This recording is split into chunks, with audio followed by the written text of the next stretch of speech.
Amen. Amen. Que le Dieu vous bénisse très richement. Avant de lire la parole, nous appelons le couple Israël et Lunga de monter avec leurs deux enfants consacrés à Dieu.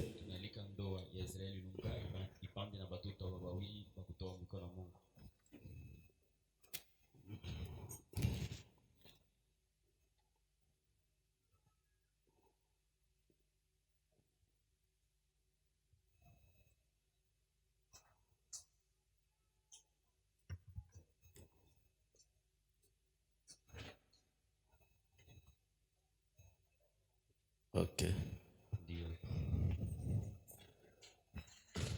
Donc c'est vous. Dieu vous bénisse.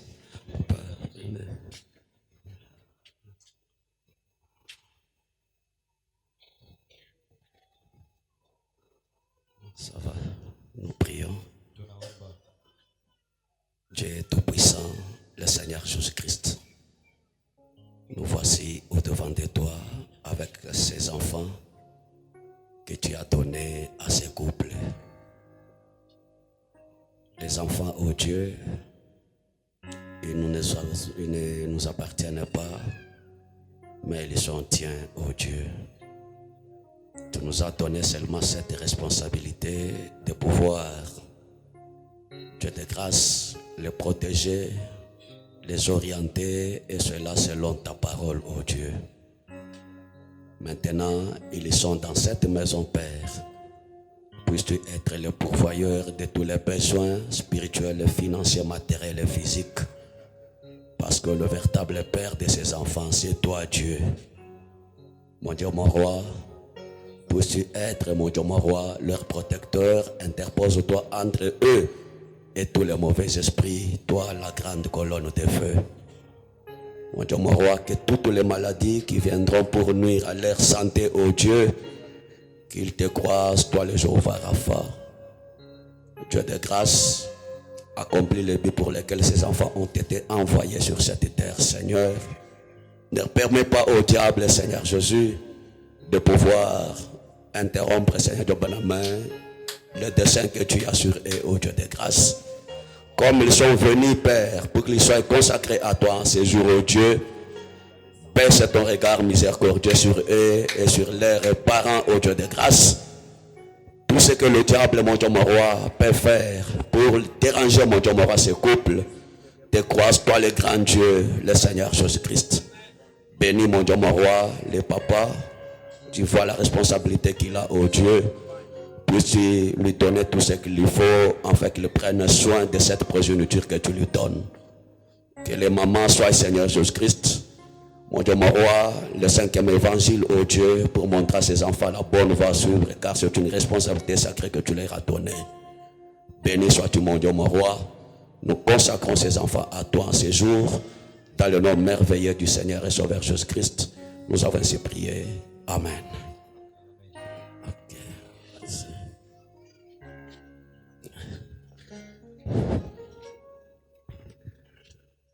Ok.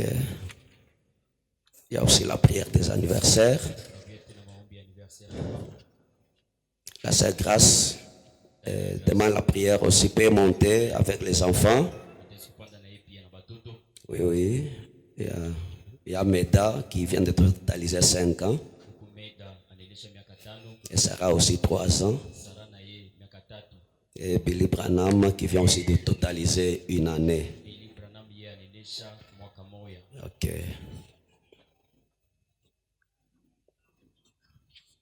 Pendant que nos têtes sont inclinées.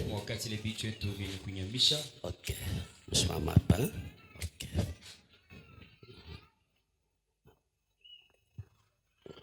Nous prions. Seigneur Jésus, voici ces enfants, ô Dieu, que tu as protégés et gardés jusqu'ici.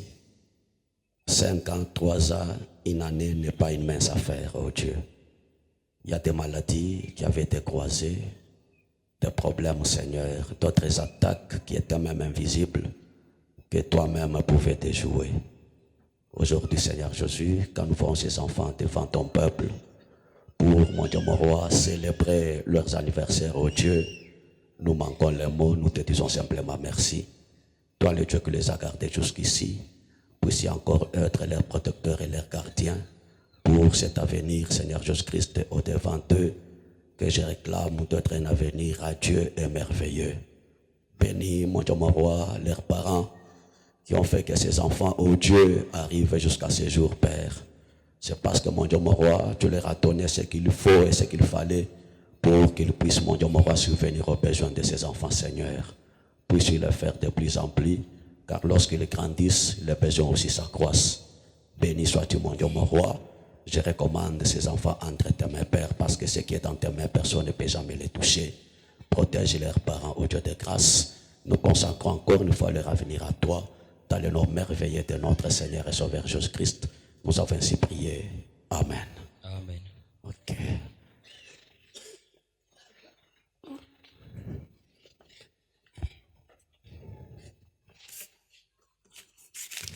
On se tient debout, on ouvre nos Bibles. Maintenant, là nous avons lu le vendredi. C'était Matthieu 23. La Bible dit: malheur à vous, scribes et pharisiens hypocrites, parce que vous payez la dîme de la menthe, de la nette et du cumin, et que vous laissez ce qui est plus important dans la loi, la justice, la miséricorde et la fidélité.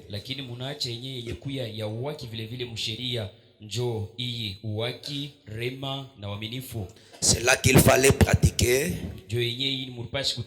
sans négliger les autres choses. Nous prions. Dieu de grâce, nous te disons merci, oh Dieu, pour cette parole qui vient d'être lue. Et tes enfants qui sont venus dans ces hangars surchauffés, oh Dieu.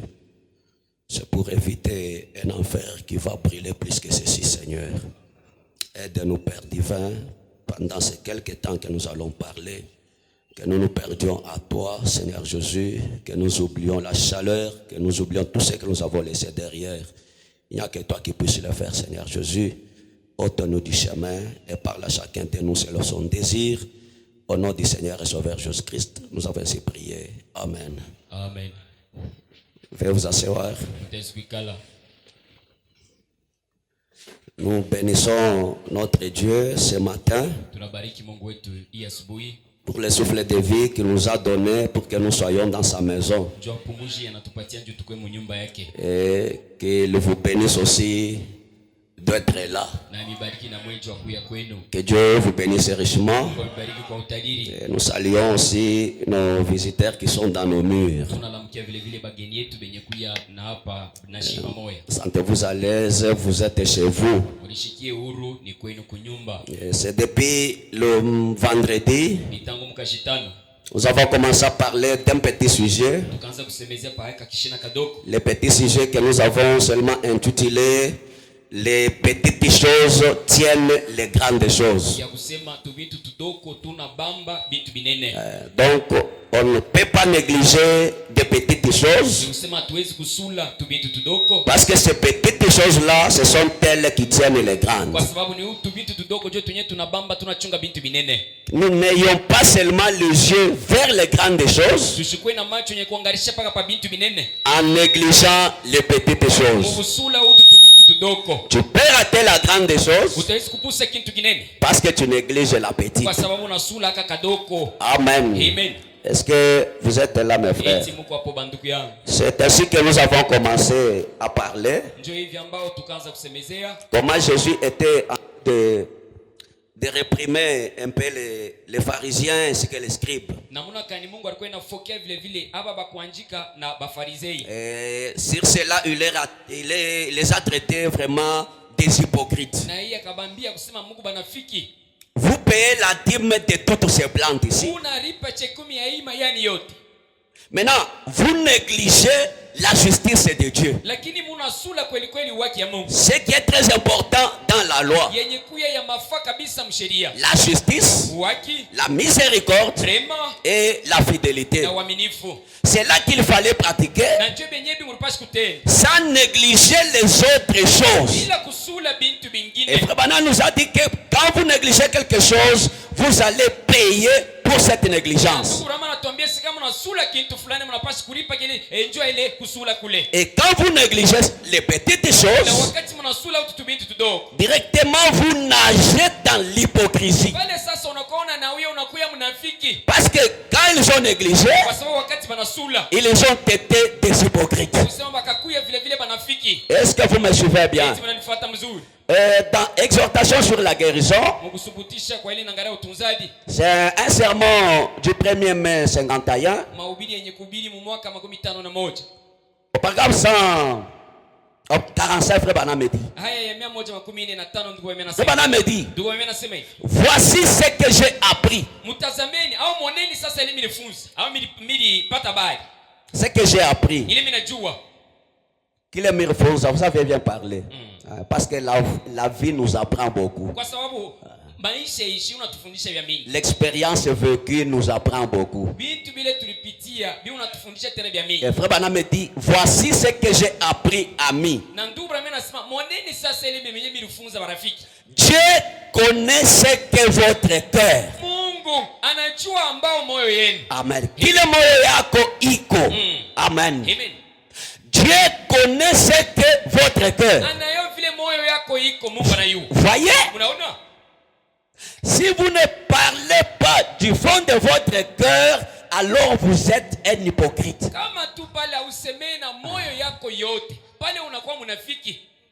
Un chrétien, c'est quelqu'un quand tu lui parles, il parle de tout son cœur. Et la personne à qui vous parlez, il sent que ces paroles viennent d'un chrétien, ne viennent pas d'un hypocrite. Amen. Je ne peux pas te dire que je t'aime parce que je te vois. Mais je ne peux pas dire que je t'aime à ton absence. Amen. Ça, c'est être hypocrite. Et quand on aime quelqu'un, on ne l'aime pas seulement pour les biens qu'il fait pour toi. Amen. Aimer quelqu'un, même dans une faute qu'il a commise, et tu peux prier pour la personne pour que Dieu lui fasse miséricorde. C'est ça l'amour. Parce que quand vous aimez seulement ceux-là qui vous aiment, même les païens font ça. L'amour chrétien, c'est l'inverse de l'amour des païens.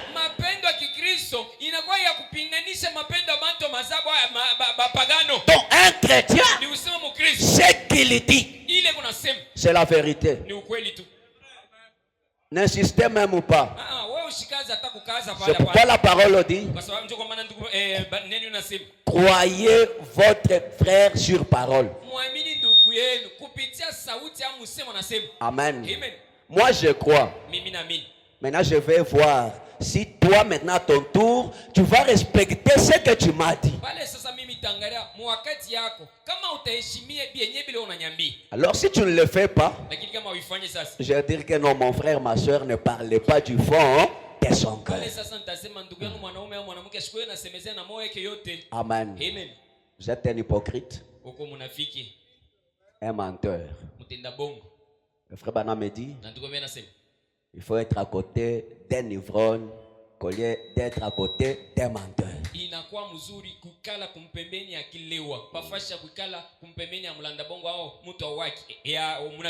Est-ce que vous me suivez bien? Donc si tu me vois t'éviter, tu me vois à côté d'un ivrogne, c'est à cause de cette écriture. Vous voyez? Maintenant, ce que nous négligeons, C'est ce qui fait que nous rations beaucoup de choses. Parce que l'homme a toujours les yeux vers de grandes choses. Mais il piétine de petites choses qui peuvent l'amener là où il va.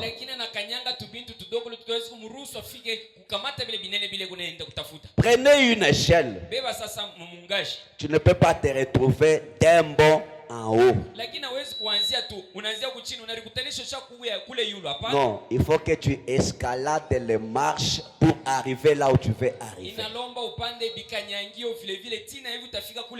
Les gens de ce monde disent le plus grand voyage commence par le premier pas. Amen. Tu ne peux pas ignorer le premier pas et te voir arriver déjà à ta destination, c'est impossible. Amen. Les petites choses là que tu négliges, ce sont ces choses là qui tiennent ta grande bénédiction. Est-ce que vous me suivez bien? C'est seulement un ajout ce que nous avons vu le mercredi et le vendredi.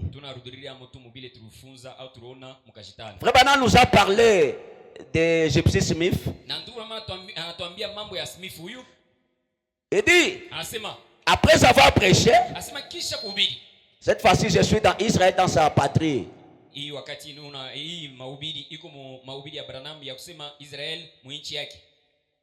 29:353. Le prince 118. Après que Smith a terminé de prêcher, on a prélevé une offrande pour lui. Lorsque les gens se dirigèrent vers le fond du bâtiment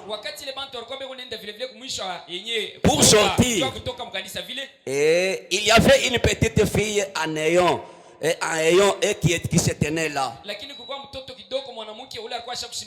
Chaque fois la mangwa kupasuka, à chaque moment que le mwisho. Ses vêtements étaient tout déchirés. Elle avait quelque chose. Elle dit qu'elle voulait voir M. Smith. Et quand Smith est venu, lui a demandé, que veux-tu, chérie? Elle a dit, M. Smith, je n'avais pas d'argent à vous donner.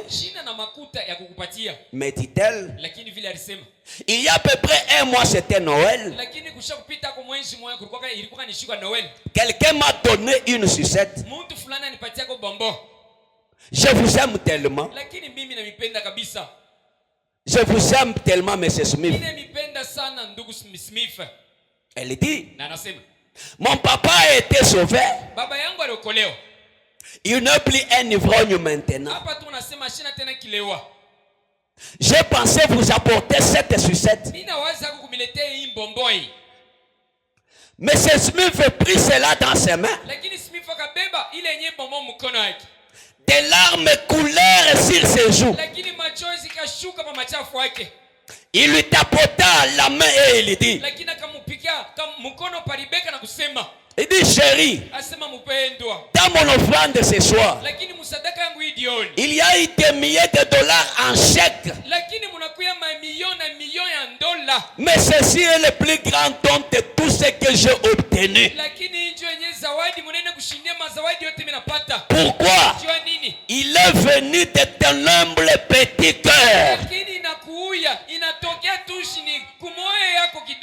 Amen. Inatokea ndani ya kamoyo yako kaloko. Amen. Parce qu'il y a les gens qui donnent parce qu'ils ont quelque chose à donner. Amen. Il donne à Dieu parce qu'il sait que après ce que j'ai donné, je vais aller manger, je vais faire ça, je vais faire ça.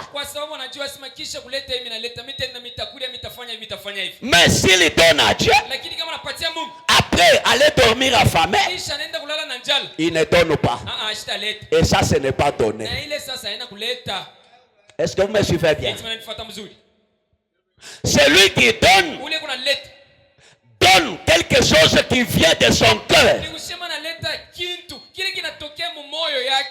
Il avait des millions de dollars. Lakini alipata yenye sadaka ya milioni na milioni ya dola. Des grands cadeaux. Ni kusema zawadi mnene. Et Frère Branham nous a dit le vendredi Na tu anatuambia mkashitano hapo. que ces bonbons-là étaient sucés. Asema ile bombo shibarikwa shaku ilambula. Maintenant, la fille est allée prendre cela. Sasa ule mtoto mwanamke anaenda kubeba hii. L'a emballé dans un petit emballage Anaifunga mkifuniko fulani. pour donner à ce prédicateur des renom. Ndio kwa kumpatia ule mhubiri wa kavumu ule. Amen. Amen. Parce que devant Dieu, Sababu kumbele Mungu. il n'y a pas de grandes et de petites offrandes. Hakuna sadaka mnene na sadaka kidogo pana. Amen. Amen. Dieu voit le cœur qui donne. Mungu ako naona tu shini moyo kunaleta. Amen. Amen.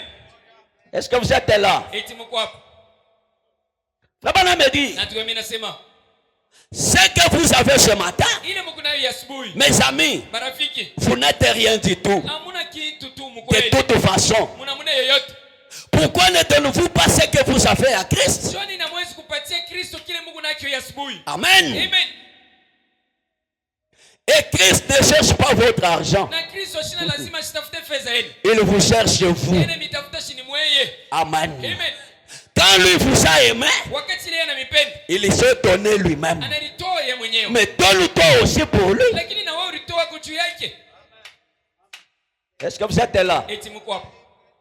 Le Dieu du ciel Mungu wa mbingu t'a aimé. anakupenda. Il ne t'a pas donné l'ange. Lakini ashikukupatia malaika. Il s'est donné lui-même pour toi. Analitoa yeye mwenyewe juu yako wewe. C'est pour que toi aussi tu te donnes pour lui. Juu wewe mkurudisha na wewe ulitoe juu yake. Mais qu'est-ce que nous faisons en retour? Lakini si mkurudia tunafanya nini? La Bible dit, Biblia unasema votre corps mwili yenu est le temple de Dieu. inakuwa sasa ni hekalu ya Mungu. Est-ce que Dieu peut-il être le bienvenu dans ton corps là? Si Mungu ataweza kutakiwa vile vile kuja njema mwili yako ile. Amen. Amen. Dieu n'habite pas dans un temple souillé. Mungu ashigeti mwekalu vile ilishakuwa labiki ilishakuwa ya Le Dieu du ciel, Mungu wa mbingu, le Saint des Saints, mtakatifu wa matakatifu, habitait dans un corps souillé. akwa geti sasa mwili yenye kuchafuka. Il n'habitera jamais. Ashita geti kama ile mwili ya vile. Mais quand Dieu s'est donné pour toi, Lakini wakati Mungu analitoa juu yako, donne-toi aussi pour lui. na wewe ulitoa weko juu yake. Amen. Amen.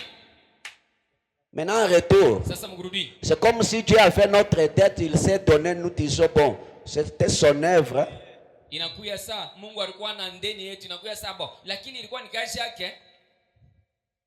Amen. Amen. Et Frère Branham me dit, Na tuombe nasema Dieu Mungu a quitté le ciel, anatoka mbingu, il s'est rabaissé analishusha pour venir nous réconcilier à Dieu. njoo akuya sasa sema tukwe mu mapatano na Mungu, tupatane tukwe kimoyo. Et Frère Branham me dit, vous voulez encore qu'il se rabaisse comment? Ndugu Brahma na swali sasa, mwe mnapenda alishushe tena mnamuna kani? Maintenant, la balle est dans votre camp pour que vous fassiez ce qu'il vous a dit, pour que vous arriviez là où il est. Sasa mambo hapa inakuwa ni mumikulu yenu, mwenjo bakutenda kitu fulani njoo mufike pale yeko. Voyez? Mnaona? Maintenant, quand nous voulons aspirer à de grandes choses, Lakini kama tunapenda kufukuzia kwa bintu binene, commençons par les petites que nous négligeons. tuanzie kwa kuibi kidoko ile tunasula. C'est la façon de faire de Dieu. Njoo namuna ile Mungu anafanyaka.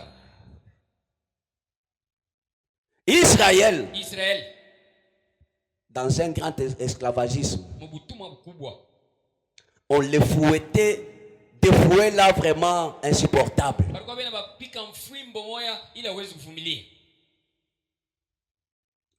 Israël a commencé à prier. Israel anaanza kuomba. Qu'est-ce qui peut empêcher Dieu Ni nini litaweza kushindisha Mungu? d'envoyer seulement les anges Ya kutuma tu ba malaika. pour dire, Ndio kusema, allez, passez ici, allons. bwana, mpite huko twendeni. Mais Dieu n'a pas fait ça. Lakini Mungu asikufanye hivyo. Dieu leur a envoyé Moïse, un bébé. Mungu anabatumia Musa bebe tu kidogo. Pendant que Moïse grandissait, Wakati ile Moizi alikuwa anaenda kome, le fouet ne faisait que continuer. mafimbo ilikuwa paka inaendelesha kule. Moïse arrive à 40 ans. Musa anafika miaka 10.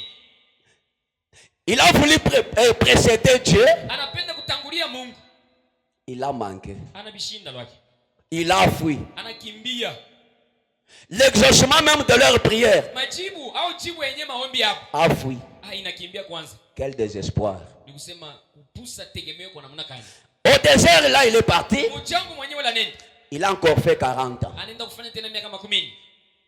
Mais Dieu avait déjà exaucé. Lakini Mungu alikuwa kujibu maombi. Il fallait attendre 80 ans Ililomba kuchunga miaka 18 pour que la délivrance là soit maintenant palpable. juu sasa ufungulivu baipapase bayone.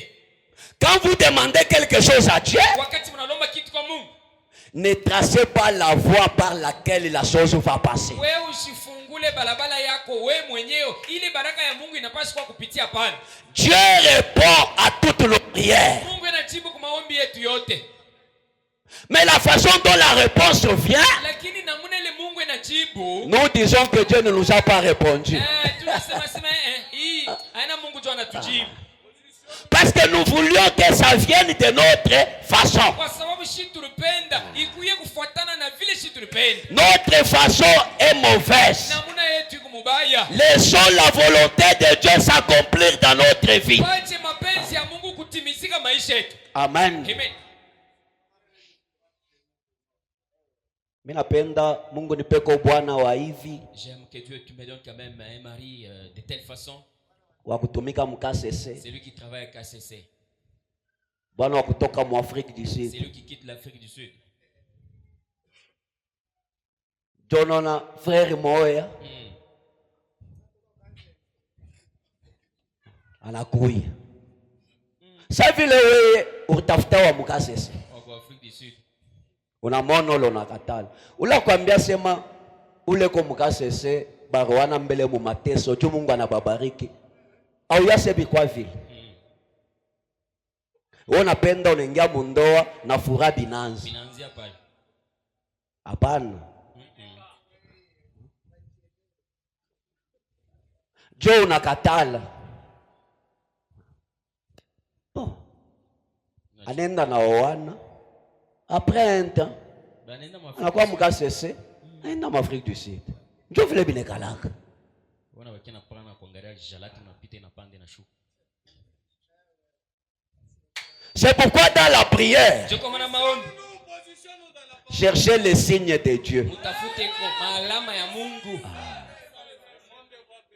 Quand vous priez, Wakati mnaomba, attachez un signe à la prière. mulamatishe kwa alama kwa maombi yenu. Donc quand tu vois les signes, Nikusema kama unaona ile alama, hata kama anakuwa na pantalon ya kutoboka joye. Parce que nous voulons voir seulement de grandes choses. kwa sababu shia hapa tunapendaka kuona pa binti binene. Et nous ratons Dieu. Na pale tunampusa Mungu. Amen. Amen.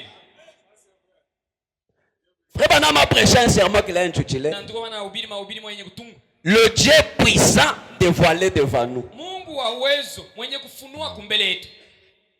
Et dans cette histoire-là, Na mwile historia c'est un roi ni mfalme mmoja qui vivait dans le palais royal. ule alikuwa inaishi mu nyumba ya wafalme. Maintenant, un jour, il dit, Sasa siku moja anasema, j'aime un peu aller vivre au milieu de mon peuple lakini napenda mimi kwenda kuishi katikati ya taifa langu. pour que je voie sa souffrance. Nione sasa mateso yake. Je vois comment mon peuple vit. Nione namna gani taifa langu naishi. Alors je dois aller vivre au milieu de lui. Pale ambao mimi napaswa kwenda kuishi katikati yake. Il a ôté les habits royaux. Anaondosha mango yake ya ufalme. Il est allé se chercher une petite maison de paysan. Anaenda kutafuta kanyumba kadogo kaole kabisa. Il a commencé à aller aussi au champ. Yeye ule anaanza kwenda naye kumashamba. Il a commencé aussi à pousser le vélo. Yeye anaanza kusukuma nkinga. Il a commencé à rouler sur sa moto. Yeye tukutuku yake ina bulula ipale yule koneni. Maintenant, comme le monde, Sasa hivi dunia. c'est que le roi n'est pas comme ça. Yeye sema mfalme ashikaleke hivi. Il ne peut pas habiter dans cette maison. Hashwezi kugeti mwaka kanyumba kabovu. Ils n'ont pas su que Wao kutambua le roi du ciel, mfalme wa mbingu. notre roi qui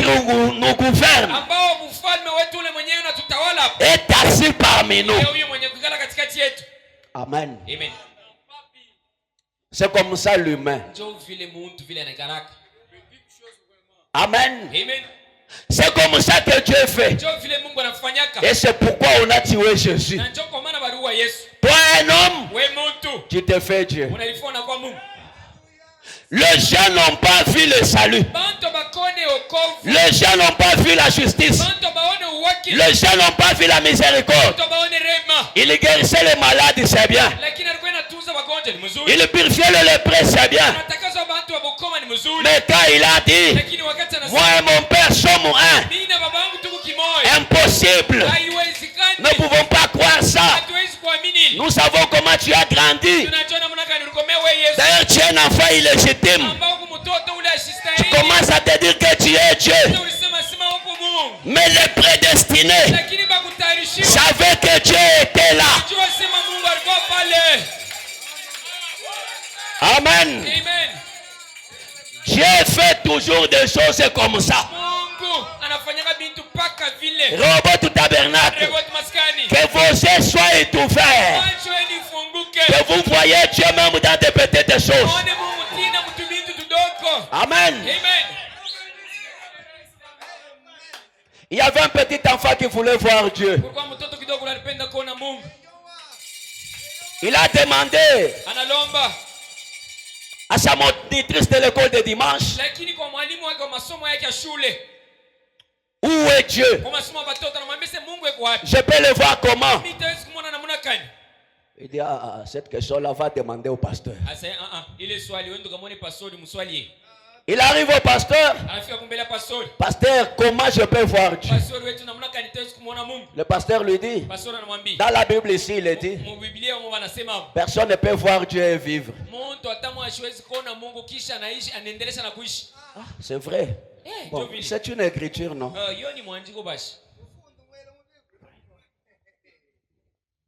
Maintenant, un jour, étant dans une pirogue avec un vieux, amen, qui avait fait expérience avec Dieu, qui connaissait Dieu. Comme ce garçon-là, toutes les réponses ne lui satisfaisaient pas. Et il n'était pas satisfait.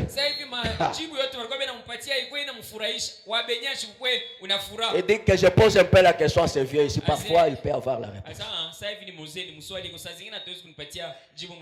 Il dit, monsieur, quelqu'un peut voir Dieu? Frère me dit, en entendant cette question, les larmes ont commencé à couler sur les joues de ce vieux papa. Il regarde ce petit, il lui dit,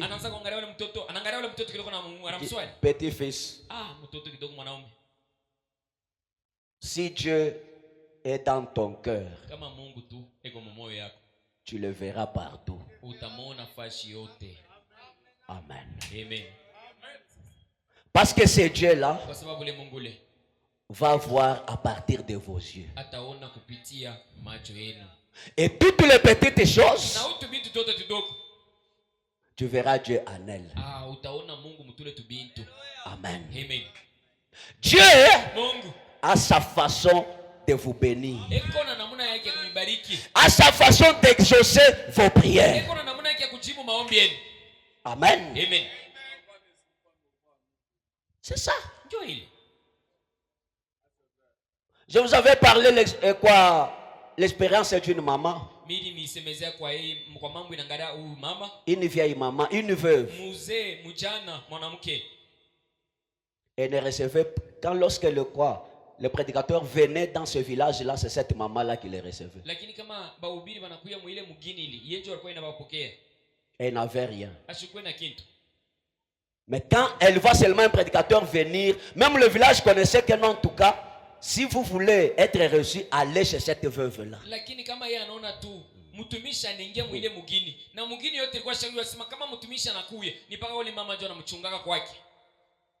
Maintenant, pour que sa récompense vienne, sa maison avait pris feu. Tous les biens calcinés. Les gens pouvaient dire, mais c'est elle qui reçoit les serviteurs. C'est ce que Dieu vient de lui donner comme récompense.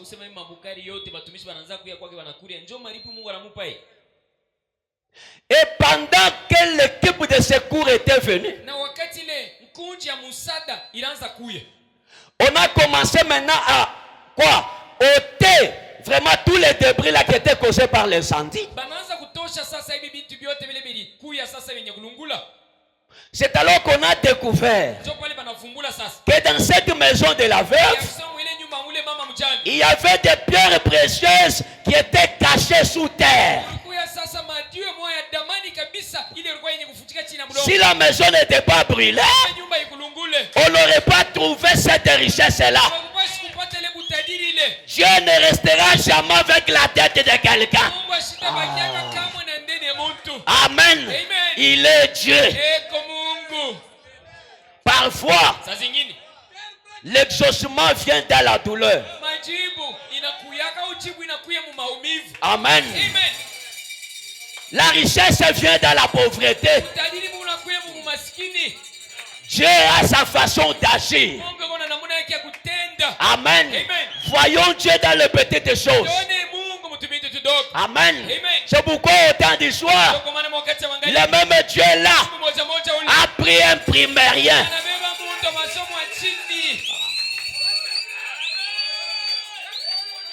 Même son pasteur ne l'a pas cru. Hata pasoi wake haikumwamini. Quelqu'un, Mtu il vient pour prêcher, anakuja njoo kuhubiri sa femme lui lit la Bible. lakini bibi yake njoo anamsomea Biblia. Amen. Amen. Mais celui-là, Lakini ule Dieu dit, Mungu anasema amène les gens à te croire. fikisha tu bantu mkuamini. Qui pouvait croire? Nani ule alipasha kuamini? Un primérien Mtu wa masomo ya chini. n'est paré ni vrogne. Ni kusema mwenye kutokea kwa babake kilewa. Amen. Amen. Grandi dans une pauvreté. Mwenye kukomea mu maskini. Et dire Na kusema que pour cet âge, lakini njoo hiki zaidi. avoir la vie éternelle, Kupata uzima il milele. faut que vous croyiez cet homme. Inalomba muamini huyu mtu. Qui pouvait croire? Nani ule alipaswa kuamini? Amen. Amen. Mais quand Dieu t'ouvre les yeux, Lakini wakati Mungu anamfungula macho, tu vois qu'il y a le salut ici. unaona sema kwa vyo hapa. Pendant que les gens disent, Wakati ile bantu yanasema tu adores l'homme. unaabudu mtu. Amen. Amen. Mais toi, tu sais, Lakini wewe mwenyewe unajua. dans cet homme-là, Lakini ndani ya ule mtu. c'est le temple qui a voilé Dieu au temps de la femme. Wala Mungu ndani mule. Amen. Amen. Il est là. Iko pale. Il ne ressemble à rien. Ashifanani na kitu. Vous le regardez. Unamwangalia hivi. Du côté des prédicateurs, il n'est pas là. Unaangalia ngambo ya bahubiri, ashifanani na bahubiri. Mais quelqu'un Lakini fulani a prié anaomba pour que Dieu lui donne la vérité. Mungu amupatie ko ukweli. Il s'est vu dans un songe. Analikutanisha analiona sasa mundoto. Il va chez son pasteur. Anaenda kwa pastori wake. Je peux trouver le salut comment? Hawezi kupata wokovu namna gani? Pas de réponse. Hakuna jibu. Il va quelque part. Anaenda kwa fulani. Il trouve un abbé Anapata sasa abe moyo. vêtit sa robe Kwenye mvale ile nkanjo ya bwabe. en train de chanter. Unaimba na ile sauti yake ya chini chini. Voyez, Unaona? Jésus est le chemin, la vérité. Sio njia ya ukweli. Oui, je peux aller auprès de lui. Hiyo mitakwenda kumbele yake. Comme il chante, Vile kunaimba. Jésus est la vérité, le chemin. Sio njia na ukweli. Il connaît le chemin. Ndio kusema anajua njia. Il connaît la vérité. Anajua ukweli. Monsieur, Lakini bwana, c'est un peu de chanter. acha mbe kuimba. Ce chemin-là, Ile njia ile, je veux que tu me le montres. mimi napenda unionyeshe hii. Amen. Amen. Il dit, monsieur, Anasema bwana, je n'ai pas la réponse. jibu shina naye. Mais je connais un homme. Lakini mimi najua mtu mmoja. Regarde sur cette montagne-là. Angalia kuile mlima ile. Il y a un homme. Poko fulani. Il ressemble à tout. Ule anafanana na biote. Sauf un prédicateur. Lakini kutosha Va voir cet homme-là. Kaone ule mtu. Et ton Isabelle dit, Toni Isabel anasema, quand je suis arrivé là, wakati mimi naenda kule. frère Branham, Ndugu Branham. c'était faux. Ilikuwa ni wewe. pour dire quoi? Njoo kusema nini? Le chemin du Seigneur est du soir.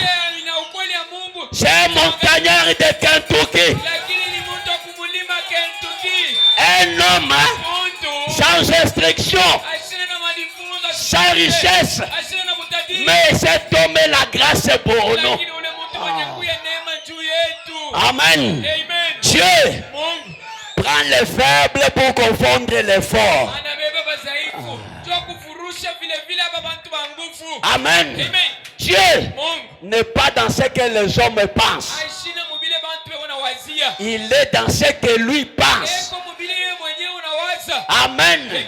Ta destinée, Ni kusema kule kesho yako, ta vie, maisha yako. ton avenir Ni kusema kesho ne yako dépend pas de ce que les hommes disent. ailarie kubile bantu wanasema. Ta vie, Maisha yako, ton avenir kesho yako dépend de ce que ton Dieu dit. inalaria vile Mungu wako anasema. Amen. Amen. C'est ça, mes frères. Njoo ile bandugu yangu.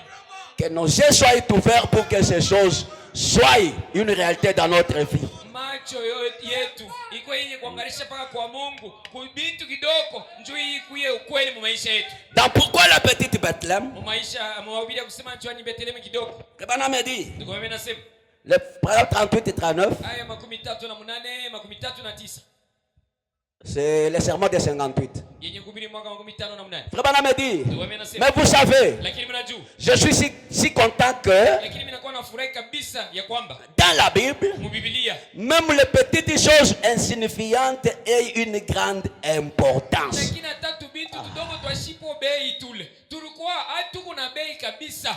Est-ce que vous suivez? Eti unashiki. Des petites choses Bintu kidogo. qui ne signifient rien Tuna tu atusema tuna na bei hata kidogo. ont une grande importance. Tunakuwa na lazima mnene. Amen. Amen. Des petites choses. Bintu kidogo. Dieu, Mungu frère Branham me dit, ndio mimi nasema. Dieu n'a pas de partie forte et de partie faible. Mungu ashina na vipande dhaifu na vipande vya nguvu hapana. Amen. Toutes les parties de Dieu sont toutes puissantes. Vipande vyake vyote viko vya uwezo kabisa. C'est pourquoi on ne néglige rien de la part de Dieu. Kwa maana shia tusula hata kitu kimoja kile kinatokea kwa Mungu. Amen. Amen. Frère Branham me dit, Na ndio mimi nasema. je crois que c'est Jésus qui a dit ceci. Mimi naamini kusema ni Yesu ndiye anasema hivi. Vous négligez Munasula. ou vous faites plutôt ce qui est plus important dans la loi, Au munafanya kenye kuya kia lazima kabisa msheria. mais vous négligez les petites choses. Lakini munasula tu bintu tudogo. Ce sont parfois les petites choses qui maintiennent les grandes choses ensemble. Vile saa zingine tu bintu tudogo, njoo tunye tunachunga bintu binene. Amen. Amen. Des petites choses-là Bintu kidogo ile. maintiennent de grandes choses ensemble. Inachunga au inabamba bintu binene pamoja. Amen. Amen. Parfois, les grandes bénédictions, Saa zingine mabaraka munene. nous les obtenons par des petites choses que nous faisons. Lakini tunaipata tunaichukua vile vile kupitia tu bintu tudogo tule tunapata. Amen. Amen. Ushase kuko bantu bene banaimanaka na mai. Sasa usakurate baraka munene juu ya mai. Nkopo wa mai loshindaka kupatia muntu. Mai. Regardez. Mwangalieni. Même Dieu, quand il veut guérir, Hata Mungu wakati anapenda kutunza, même s'il donne une conduite, hata kama analeta ongozaji, cette conduite-là n'est pas compliquée. ile ongozaji aina ya mvuruko. Ni conduite kanile Mungu nanituma sasa nikatafute parfait ya bei. Hata mwe. Voyez? Unaona? Parfait ya bei. Uzansanyi ile ya bei fulani me kama conduite naisha inabakia yangu.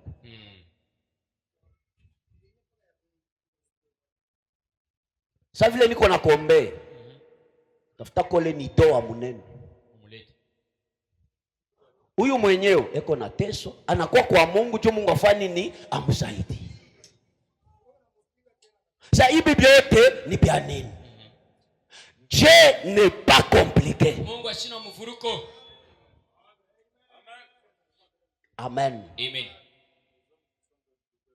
Oh Jésus, Yesu, purifie-nous. ututakase. Allez voir les sacrificateurs. Mwende mkaone bakuhani. Chemin faisant, ils sont guéris. Mubarabara mvile banenda. Banatunziwa. Jésus ouvre vraiment les yeux. Oh Yesu nifungule macho.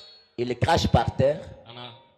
Ananjika chini. Anatema mate chini. Il fait la boîte avec la salive. Anafanya sasa bulongo vile vile poto na mate yake. Il ouvre ses yeux. Anapakala pa macho yake. L'homme a vu. Mtu anaona.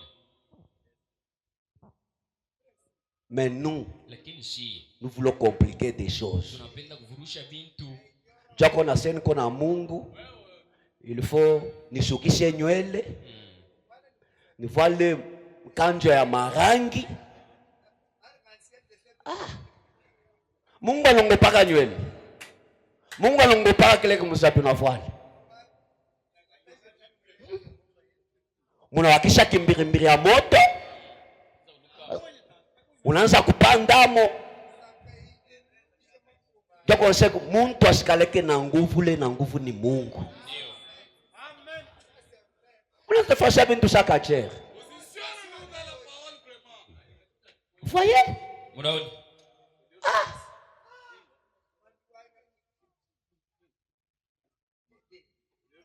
Joba dada kanona vile mtumishi wa Mungu.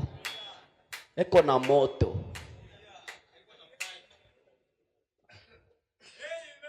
Dieu n'est pas dans ça. Dieu est simple. Amen. Tommy Osborne nous dit: je n'ai jamais affronté un démon de surtumidité. Kiziwi, tena bubu. Et quand je vis ça, il dit: nous les pentecôtistes, pour chasser un démon, il faut crier, taper le pied. Bon, les démons ne craignent pas ça. Les démons craignent une vie consacrée. Parce que Frère Branham me dit: une sainte vie, c'est un tonnerre devant le diable.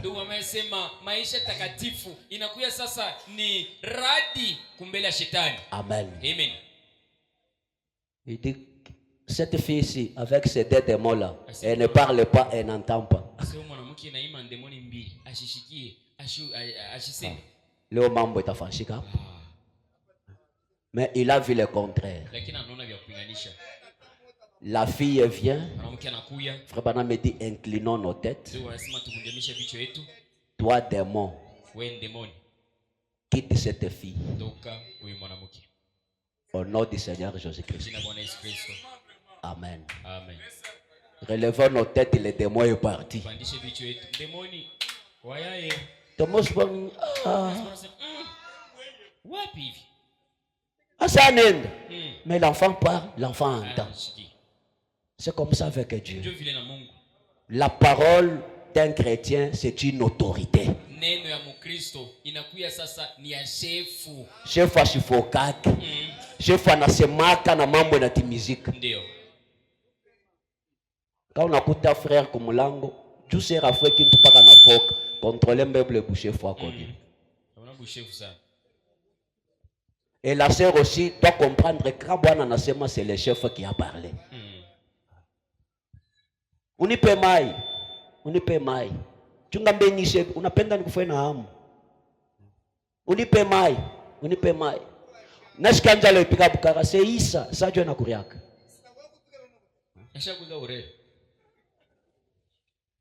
Mimi nashikanja. Je nipike bukara.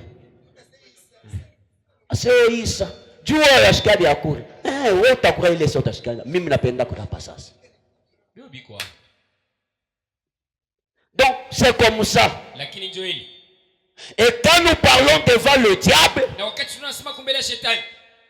le diable a choisi kufoka, kutonona mecho, kuluka, il craint celui qui est en vous. Et la Bible dit: celui qui est en vous est plus fort que celui qui est dans le monde. Comme le diable connaît qu'il est fort, votre présence est là. il tremble déjà. Ye ule anaanza na kutetemeka. Parlez, la chose va arriver. Wewe sema tu kitu kitafika. Il ne faut pas oublier votre autorité. Haipashi musaulike bushefu bwenu. Voyez? Unaona? Toka, toka, toka. Sauti inafunga na kufunga. Nikusema sio ile mpepo na kiburi. Toka, Mr. Toka. Toka, Mr. Toka. Toka. Ndio tutana maya moto sasa. Voyez? Unaona? Frère Branham me dit, Najua mimi nasema. mais tout compte fait. Lakini yote inakuwa ya mafaa. Voyez? Unaona? Des grands rouages, des grandes roues là lorsqu'elles tournent. Ni useme mipeto munene ile wakati unazunguluka. Frère Branham me dit, Najua mimi nasema. s'engraine exactement tel que Dieu l'avait prédestiné. Lakini yo inazunguluka vile vile mpaka vile Mungu alishakutayarisha. Tenez, Mkamate. jamais un seul ne fera défaut. Ni usema hata moya haitafanyaka kama hiyo moya inakufa ni kusema hii nyingine. Haitashindisha. Paka vile Mungu ashakupanga bintu. Dieu vile bitatembea. Amen. Amen. Hakuna demo unaweza kualabisha kile Mungu alipanga. Ndio. Amen. Amen. Quand Dieu l'a dit, ça doit arriver. Wakati Mungu ashakusema inapaswa kufika. Amen. Amen. Kama Mungu ashakusema ashakukubariki, ataka binakawa uko wa kubarikiwa. Amen. Amen. Voyez? Mnaona? Dieu a prédestiné toutes choses. Mungu ashautayarisha bintu vyote. Et il dit, Na inasema tout doit arriver très exactement comme prévu. yote inapaswa kufika kweli kweli vile mwenyewe alitayarisha. Amen. Amen. Comme prévu. Vile mwenyewe alitayarisha. Il y avait un garde-corps qui marchait avec son chef.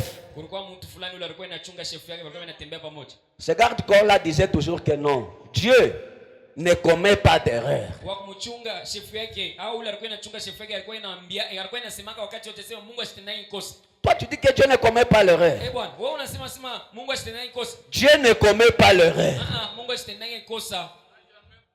Maintenant un jour ils sont allés en brousse chasser. Sasa siku moja wanaenda mpori kuindama banyama. Arrivé là en brousse, Kufika mpori. ils avaient été surpris par les ennemis. Balishitushwa vile vile kwa badui. Et on les a chassés là-bas en fuyant. Donc on a attrapé le chef, on lui a arraché un orteil.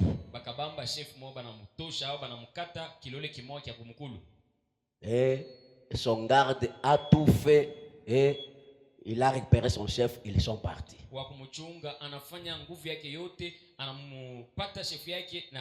Arrivé au village, le chef a dit à cet homme, toi tu m'as toujours dit que Dieu ne commet pas. Tu sais que tu me dis que Dieu ne commet pas d'erreur. Mais regarde quelle erreur que ton Dieu là vient de commettre. Maintenant, ton Dieu là a permis que mon orteil soit coupé.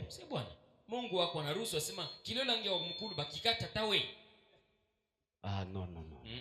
Et il a mis ce garde-là en prison. Et lorsque la plaie s'est cicatrisée, il est parti encore à la chasse. Maintenant, les mêmes ennemis sont encore venus. Les gardes qu'il avait là ont fui.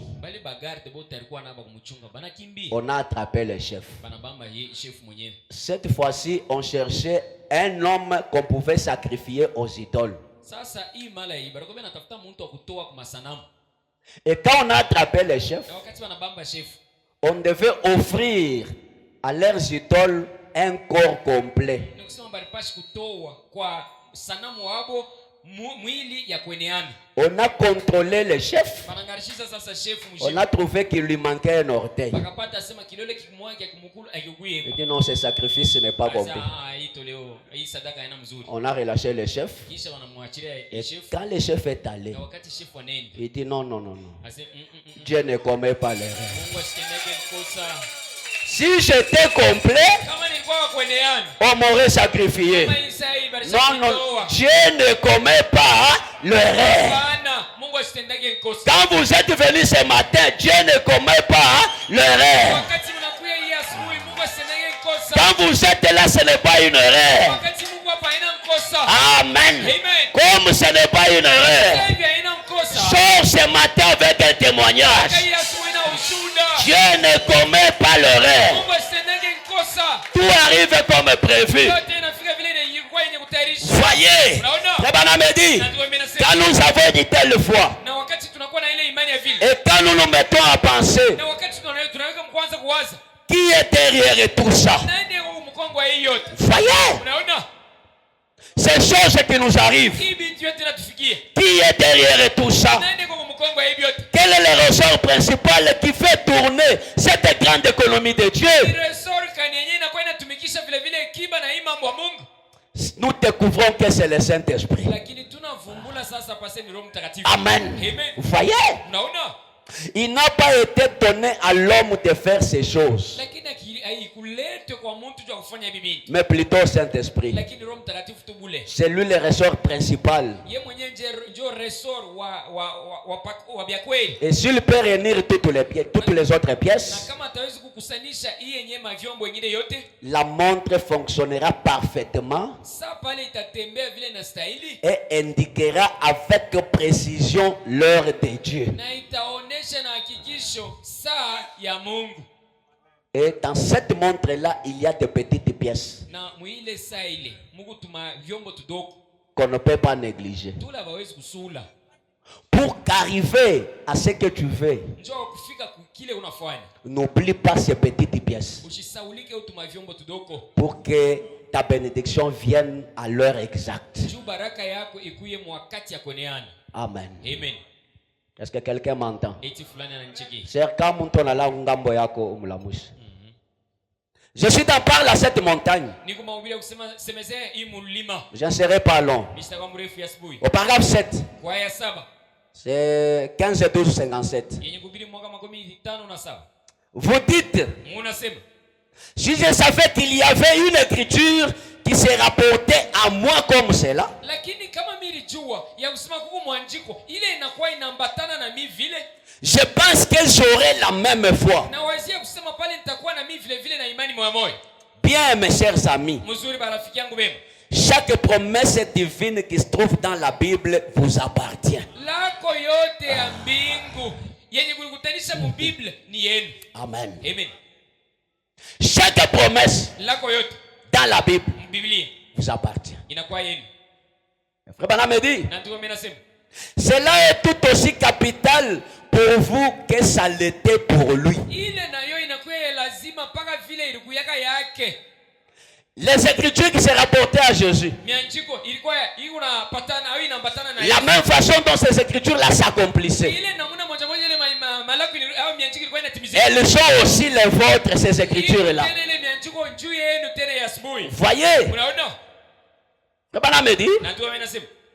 trouvez ici une promesse que Dieu a faite. Lakini mpate kwa hapa lako ile Mungu alifanya.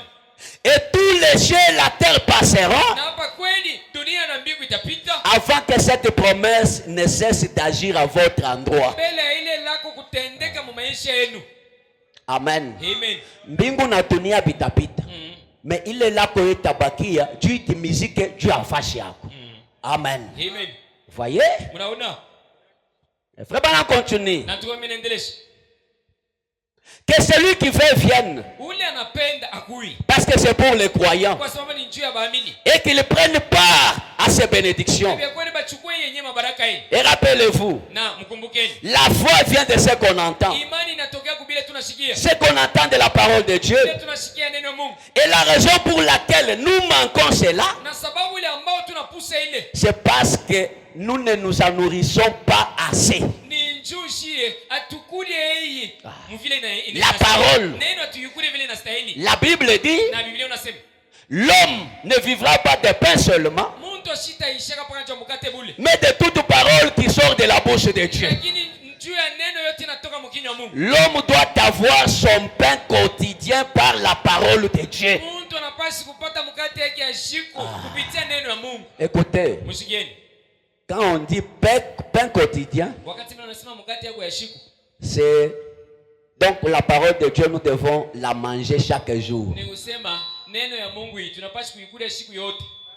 Pas seulement attendre le mercredi, vendredi ou dimanche.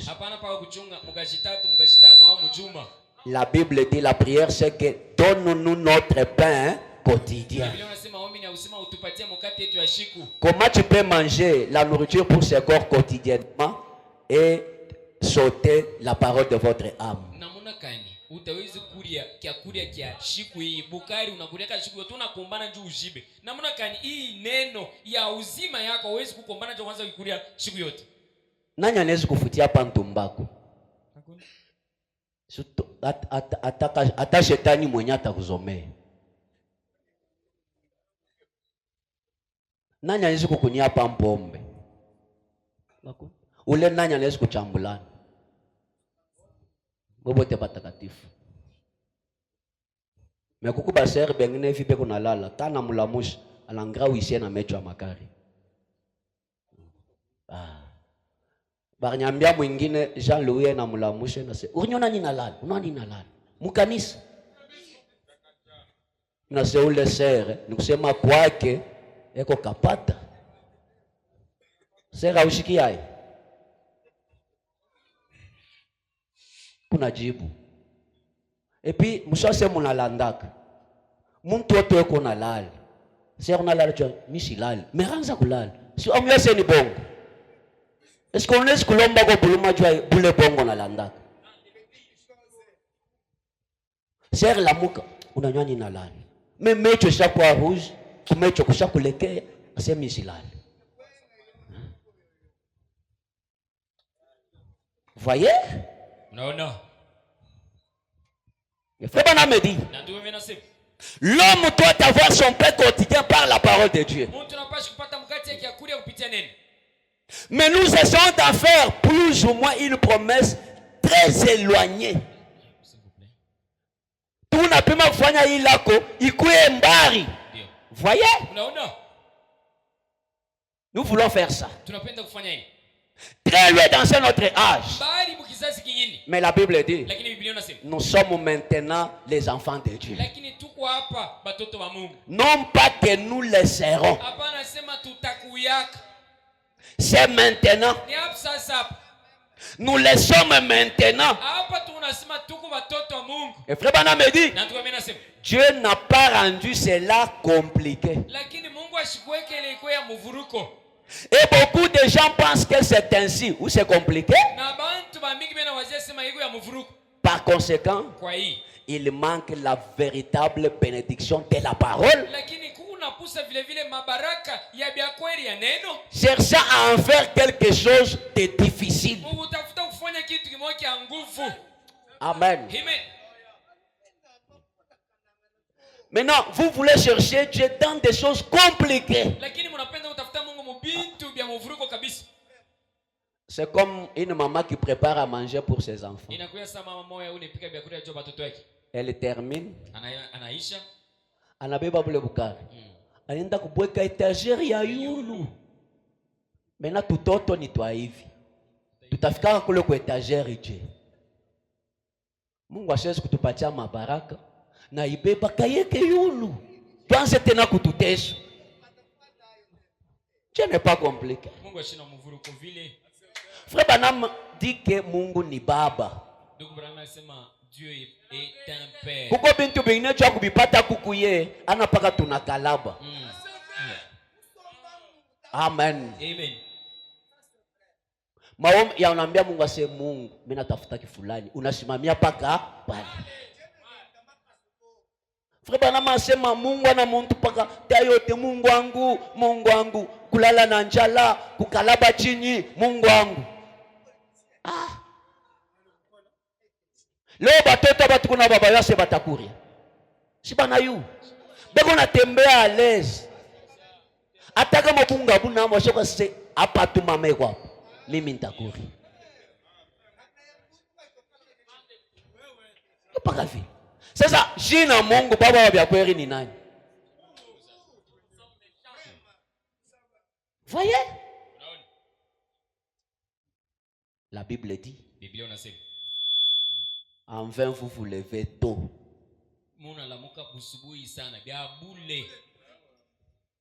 Vous vous couchez tard dans la nuit.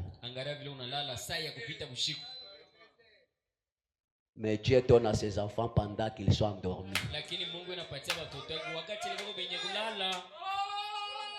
Amen. Il donne à ses enfants. Amen. Amen. Ce n'est pas bien. Batoto basha kulala.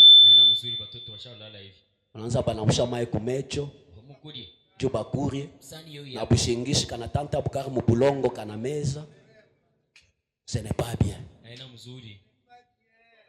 Accrochez-vous à cette écriture. Quand vous êtes les enfants de Dieu, pas le shakulal. Mungu kona kuchunga. Mungu ashakwa se pale utalamuka, utakura kifulani, utakura kifulani. Weka unalamuka, anza kuomba Mungu jia bila shakukupatia. Tembea à l'aise. Mungu ashakukupa. J'insiste pour les enfants de Dieu. Amen. Amen. Sikuba toto bengine yana bukari buko hapa sa. Masikote paka bitomso. Masikote paka. Jo vile tukutena kuko Mungu. Amen. Amen. Jo vile. Mungu kama unabishinda, unyambia sio unafanya nini? Unabishinda.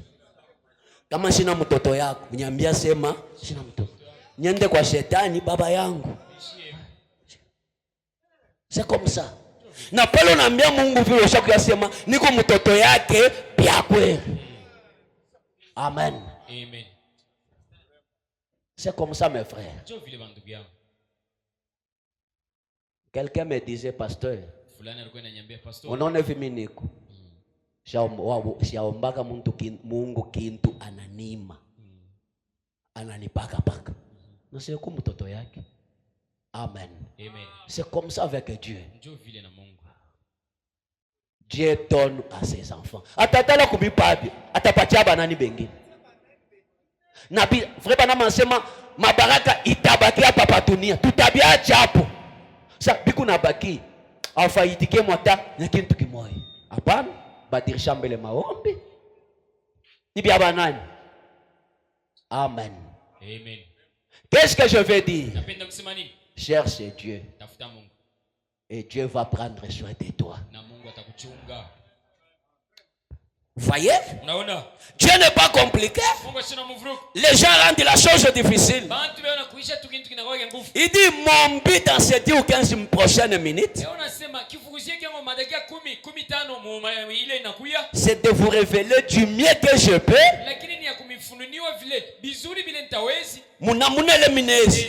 Par sa parole bénie, que Dieu n'est pas du tout compliqué. Amen. Amen. Branham anasema hapa niko mbele yenu. Natafuta nifafanushe moyo asema Mungu ana compliqué. Si tu natafuta sema kuye compliqué. Dieu n'est pas compliqué. Amen. Amen. Kama kichwa kirikumaka, unasema Mungu wangu kichwa kinanyuma, unitunze. Unasema pake vya amen, kichwa kinashimama. Ataka unapata kimambo kia bunene je, omba tena paka vile, bitashimama. Akuikalake maombi munene na maombi kiloko mbele ya Mungu. Ndio kusema saa pana, ikimalari minaona ni kinene. Il faut Mungu ajikoncentre. Toi qui touche. Non, il n'est pas comme ça. Il a parlé, les vents se sont arrêtés. Il a parlé, la mer s'est calmée. Il est le même, il ne change jamais.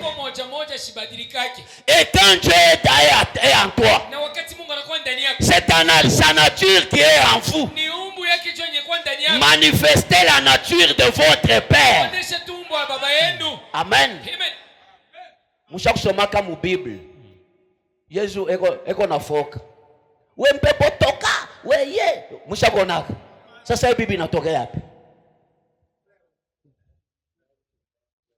Frère Branham me dit, il parlait une voix douce mais autoritaire. Ndugu amesema alikuwa inasema sauti moja ya mpole kabisa lakini ilikuwa na bushefu ndani.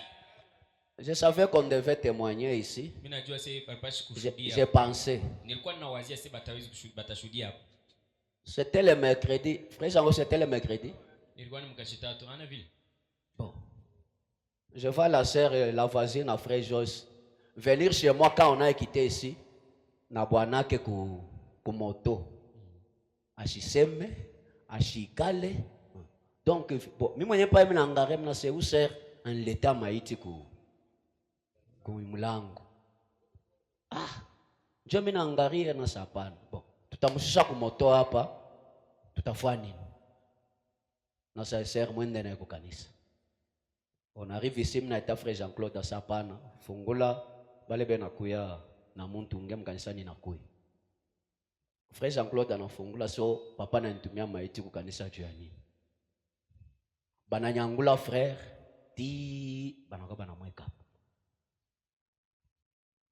Et pendant que j'étais à la maison, avant Yakuya, j'ai prié, j'ai Seigneur. Kama tu na vila nafika tu kanisa, nikifike tu pale, nimukuta sa fungula mecho. Et c'est ce que j'ai trouvé. Et quand nous sommes arrivés, minaita ma tantine Jean-Frère Jean-Claude, pas gentil Yakuya, tunazunguluka, on a entonné un cantique, on a commencé. Moteur le bakwana asemende frère Jean-Claude asapana utenda we kala paka putenda nabo asapana ase wa utenda papa félicitations fa bujaka munamula kusema si ataka na kufa abebende naye bata kutuachia hicho motara nekala pale on a entonné un cantique et quand on a seulement dit amen. Frère anakuwa kushutuka saa kwa mvoyage mrefu. Asema hii mabokati ni ya wapi? Hapa peko na nyumba biaka sana ba kutwanga shindano hapo. Mutoshe mabokati. Munipoko maini kuna frère tulizana. Unaweza ufika pasa hapa na mishi yo. Amen. Amen. C'est ça Dieu, c'est ça Dieu vraiment. Frère analamuka. Anenda nje mwenyewe, anapanda kumoto panenda. Et quand je suis allé le matin, namukuta kutosha mabokati yote, et na sumbira na barafika, chaque kukwe mambo. Amen. Amen. C'est ça Dieu. Dieu n'est pas compliqué. Akwe mambo sio nikavale muzabi. C'était invoquer Dieu pour que Dieu entre en scène. Dieu est dans sa parole. Si tu as un problème ce matin, que tu vois ici, Dieu est là. Vous voyez? Dieu n'est pas compliqué. J'aime que vous voyez que ce Dieu-là n'est pas compliqué. Vous voyez? Les croyants rendent la chose compliquée, Dieu la simplifie. Dieu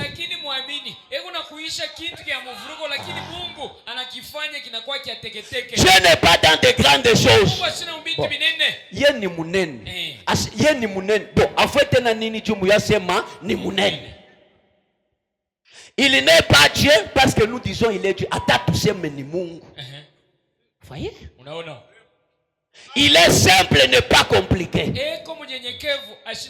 Faites ce qu'il te dit. La parole n'est pas compliquée. Voyez? Frère Branham me dit regardez. Je vais terminer dans quelques minutes. Dieu Mungu n'est pas compliqué. ashina mvuruku. Je suis dans pour accomplir ce prodige. Niko mu mawili ya kusema njoo kutimiza yenye mamigizo yake. 12 janvier 58, paragraphe 14. Yenye kuhubiri mu mwaka 58 aya 14. Dit, Unasema comme je vois ce petit groupe avancer, lakini vile unaona hii kundi kidogo iko inasonga. c'était Marie et Joseph. Ilikuwa ni Maria na Yusufu. Pendant que Marie était enceinte, Wakati ile Maria alikuwa na mimba. pendant qu'elle était montée sur cette âne-là, Wakati ile alibeba alipanda sasa ile mpunda. voyez, certainement qu'il voyageait la nuit. Kweli walikuwa benasafiri mu bushiku. Et c'était alors qu'il faisait plus frais. Ilikuwa ni wakati ile kulikuwa baridi. Et Frère Branham me dit, Na tu wamenasema plus autre chose, kisha kitu kingine. si ce petit mulet avait trébuché et était tombé, Kama tu nyama mwenye Maria ilipanda, alibumba Aribuntula. anaanguka. voyez, Unaona? alors qu'elle portait ce précieux trésor. Japo ambao walikuwa alisha kubeba hii yenye butariri kabisa. Amen. Amen. Frère Branham me Tu dit, wamenasema quand Dieu vous conduit, wakati Mungu anamiongoza, rien de mal ne peut jamais vous arriver. kitu hata kimoja kiwezi kumifikia kibaya. Cette petite bête Lakini huyu nyama kidogo transportait Marie. alikuwa shamubeba Maria. Marie était enceinte de la parole. Maria alikuwa mwenye kuona mimba ya neno. Amen. Amen. Et une bête est une puissance. Na vya kweli nyama si ni uwezo. Et la femme c'est une Na église. mwanamke anakuwa ni kanisa. Et l'église doit être enceinte de la parole. Na kanisa inapaswa kuwa yenye kupata mimba ya Et neno. lorsque l'église est conduite par Dieu, Na wakati kanisa iko yenye kuongoza kwa Mungu, rien ne peut lui arriver. kitu hata imwe haiwezi Peu kumfikia. importe les situations difficiles. Ingawa maneno ya nguvu kwako. Voyez, Unaona? le bonhomme me dit, Ndio mimi nasema. oh, Eh. le plus grand trésor Lakini butariri bunene que le monde ait jamais eu, ile dunia yapataka. cela était sur le dos d'un mulet. Ile ilikuwa sasa pa mkongo ya huyu nyama wa mile. Pendant que ce mulet l'a passé, Wakati ile nyama alikuwa inapita. qui pouvait voir Nani ule alipaswa kuona? que c'est celle qui est sur le mulet. Ya kusema ni yenje yako pa mpunda pale. Donc la femme qui est montée sur le Ya mulet kusema mwanamke mwenye upanda pa ule nyama wa mile. transporte un grand trésor. Sasa kubeba butariri bunene. Qui pouvait croire ça? Nani ule alipaswa kuamini? Voyez? Unaona? Le frère Branham me dit, Na tu mimi nasema. oh là là, Oh là là. vous vous dites des fois Munaliambia saa zingine. qu'il vous faut avoir une grande église qui coûte des millions de dollars. Lakini analomba kuwa na kanisa munene ile inakuwa na mandola mingi. Frère Branham me dit, entre-temps, Ndio unasema mwile wakati. Dieu vend dans une petite église quelque part. Mungu eko nenda lo yake mkakanisa kadoko hivi fashi moja hivi. Frère Branham me dit, des fois ce sont eux qui ont le message. Ndio bwana anasema, shinikale kanisa kadoko saa zingine bo. Njoo benye banakuwa na mjumbe. Mais nous cherchons des choses qui ont de vifs éclats Lakini shi tunatafuta bintu bemunaangala tout autour. pembeni. Dieu demeure dans l'humilité toujours. Mungu anabakiaka paka munyenyekevu paka na kamwe. Amen. Amen. C'est comme disait une sœur avec nous prions ici. Maintenant, on demande à son mari, maintenant, pourquoi toi tu ne viens pas adorer avec nous lorsque vous allez terminer à construire? C'est alors que nous allons venir. Dada moya bwana yake anauliza jua nini bwana wako ashikuyege au jua nini wakuyenga kanisa saa pale mtaishaka kuyenga kanisa na kuya kwa ana ile mama late ile nyanze kuya. Voyez? Mnaona? Maintenant, frère Branham me dit, Ndio mimi nasema. les gens ont les regards tournés vers ces grandes églises. Bantu macho hapo yenye kuangalisha kule makanisa mnene. Ils pensent que c'est là où il y a Dieu. Bena wajeshini mwile makanisa mnene ndio mnakuwa. Il dit, maintenant Dieu quitte là Asema asa Mungu anatoka et va dans une petite église. anaenda mkanisa hii kidogo. Et ces gens-là ont le message. Na wale bantu jo benye wanakuwa na mjumbe. Amen. Amen.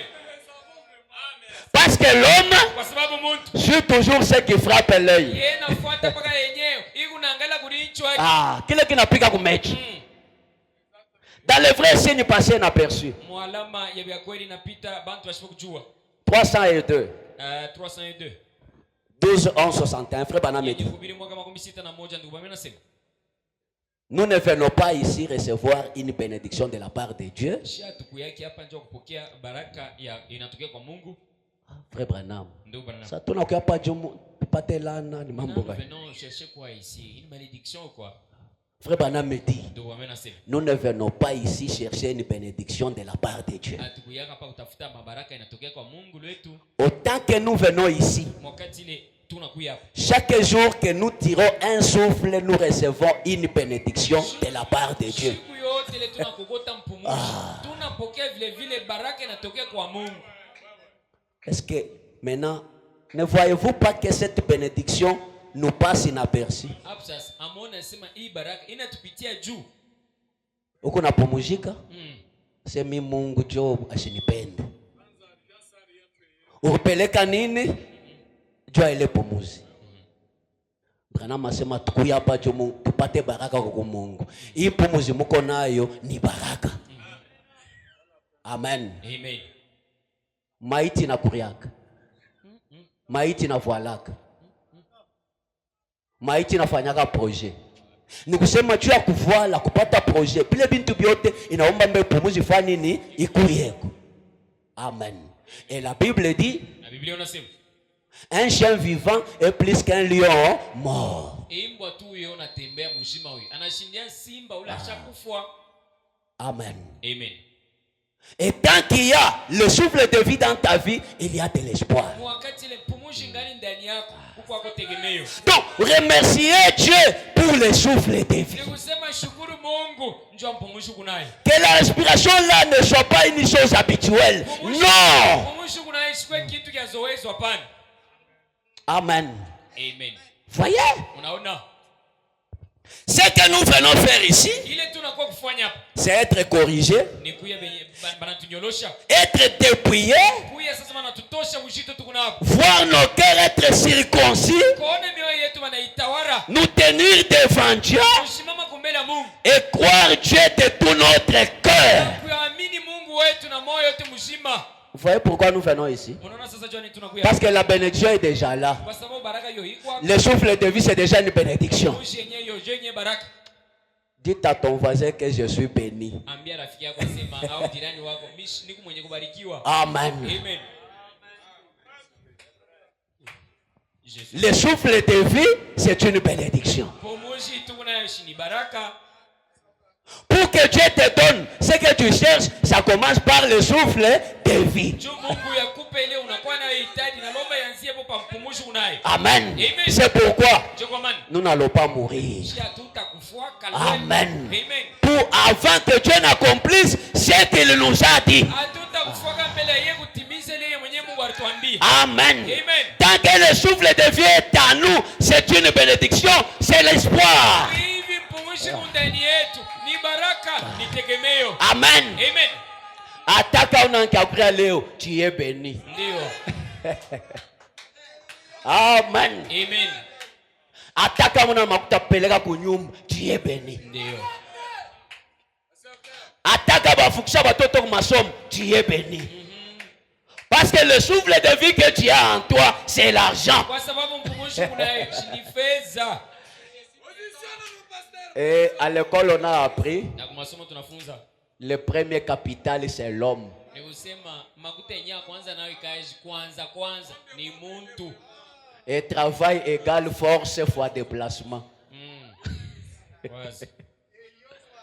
Parce que quand je suis mort, Kwa sababu wakati mimi je ne peux pas me déplacer. siwezi kutembea. Amen. Amen. Donc quand je suis là, Ni kusema hivi ni kwa je suis le capital. niko mimi mwenyewe ndio kapitali ya Et je dois travailler. na mimi napaswa Parce que travail égale force fois déplacement. kwa sababu kazi inakuya sasa ili wanatokea kusema Voyez. Mtu asitumikake pake hivi, aseni kunatumika. Mtu kuna anapanda, anashuka, anapanda, anashuka. Jo kazi. Et l'homme c'est le premier capital. Oh Mungu nipeko capital. Oh wewe sio capital. panda shuka. Dis à ton voisin que je suis le capital. Ambia jirani wako asema mimi huyo jo kapitali lako. Dieu nous a déjà bénis. Mungu ashautubariki. Nous avons le souffle de vie Tunakuwa na kumusha. et notre corps c'est le capital. Na mwili yetu na kweli kapitali ya kufanya biashara. C'est ça? Ndio hili. Tuanzie mpaka hapa. Voyez? Unaona? Quand Dieu nous donne Wakati Mungu anatupa le souffle de vie, pumushi tu. l'intelligence, Ni kusema akili. mama natoka paka hivi anaenda msoko. Anafika paka hivi sana redéplacer. Anafika banafungula ballon, ase bon, na chakula chunga tunyuzunguke kaloko na kwa kupatia yako. Atoka kumlango na kapitali. Kama kwa kufa tafuta kwenda. Voyez? Voyons Dieu dans tout. C'est alors que ce Dieu-là va nous bénir de plus en plus. Voyez? Nous venons ici. Dieu nous a déjà bénis. Mais quand nous venons ici, c'est pour être corrigés. Pour que Dieu nous dépouille de toutes les mauvaises habitudes. Pour que Dieu circoncise nos cœurs. Pour que nous nous tenions devant Dieu et croire Dieu de tout notre cœur. Amen. Dans le Dieu immuable, pour terminer. 21-62. Le paragraphe 89, frère Branham me dit, les enfants hébreux, eh bien, en eux, ils ont été pris dans une situation plutôt difficile. Ils ont été pris à un endroit inattendu où ils ont rencontré Dieu. Bon. Pale Mungu atafuta kwa kutokoa. Pale tuko tuingia moto. Ndio. Mais sasa hapa tunaingia moto. Mungu na yeye atakuwa kuingia moto. Espoir na foi nini inaishi. Amen. Amen. Mais Dieu est allé même dans la fournaise ardente, un endroit inattendu. Donc quand ils allaient déjà vers la terre, quoi, vers la fournaise, c'était le désespoir total.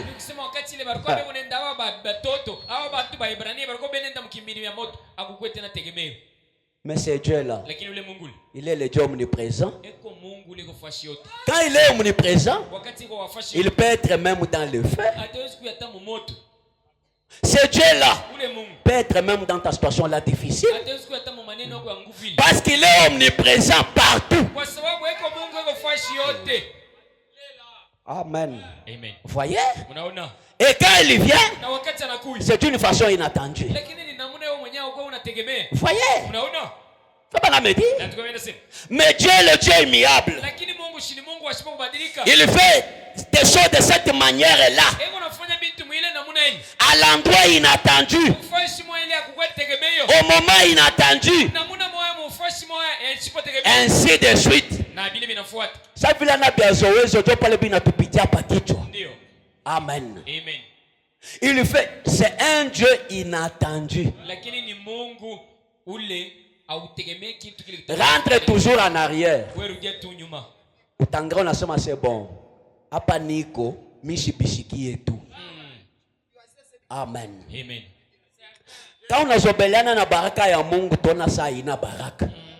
Na kama unafika mukile kipande ni mubaya na Mungu. Chaque fois remercie ton Dieu. Wakati yote shukuru Mungu. Hata una na kintu remercie Dieu pour le souffle de vie. Hata kintu kenye feza au ninaona nayo shukuru Mungu juu ampumujo unayo. Israël a demandé un roi puissant. Il voulait un roi pour le délivrer. C'est ce qu'ils attendaient. Que Dieu leur envoie un roi pour le délivrer. Un puissant roi qui marcherait comme David. Le fils de David se leverait comme il se disait. Descendrait des couloirs du ciel. Il viendrait sur la terre avec tous les anges se tenant garde de vous. Et du ciel le Père regarderait et dirait: je vous envoie maintenant le Messie. Mina mitumia sasa Masi. Mone vile kona shuka na ba malaika. Mone vile kona kui. Le frère Branham me dit, ils étaient arrêtés pour que ça devait être comme ça. Mais quand tu l'as reçu, un bébé à la place d'un puissant roi. Un bébé né dans une petite étape. Sur les flancs d'une colline. Pas dans une petite étable dans une caverne. Avec de la paille, du fumier des animaux. mayani na mabintu ya banyama vile vile. Un bébé. Mtoto kidogo. Et frère Bana me dit, mais c'était la réponse à leur prière. Lakini ilikuwa ni jibu kwa maombi yabo. Qui pouvait connaître que c'était la réponse? Nani unapaswa kujua sema njoo yenyewe ilikuwa jibu. Parfois tu as déjà la réponse à ta prière là, mais tu ne le vois pas. Sasa zingine ushapata jibu kwa mambo yako lakini macho yako hauioni. Voyez? Unaona?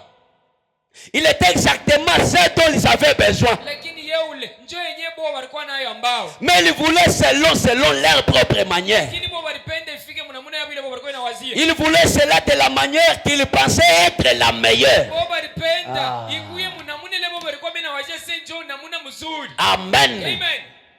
Et quand on pense à cela, on rate Dieu. Na wakati tunawazia kuile, tunapusa Mungu. Mais Dieu sait envoyer cela de la manière qu'il sait être la meilleure. Lakini Mungu yeye mwenyewe anajua kutuma hayo. Mnamuna ile yeye mwenyewe anajua sema hii njoo mzuri kabisa. Parce qu'il est un Dieu infini. Kwa sababu eko Mungu asipo mwisho. Il sait comment envoyer cela. Anajua namna gani ya kutuma hii yenyewe ambao. Amen. Amen. Lorsque tu feras la prière, wakati utaomba, dis à Dieu, mwambie Mungu, Seigneur, Bwana, ouvre-moi les yeux. unifungule kutuma macho. Que lorsque tu vas m'envoyer ce que je te demande, Na wakati utanitumia ile mimi nakulomba, que je ne manque pas à te remercier. bila nishipuse kukupigia asante. Voyez? Unaona?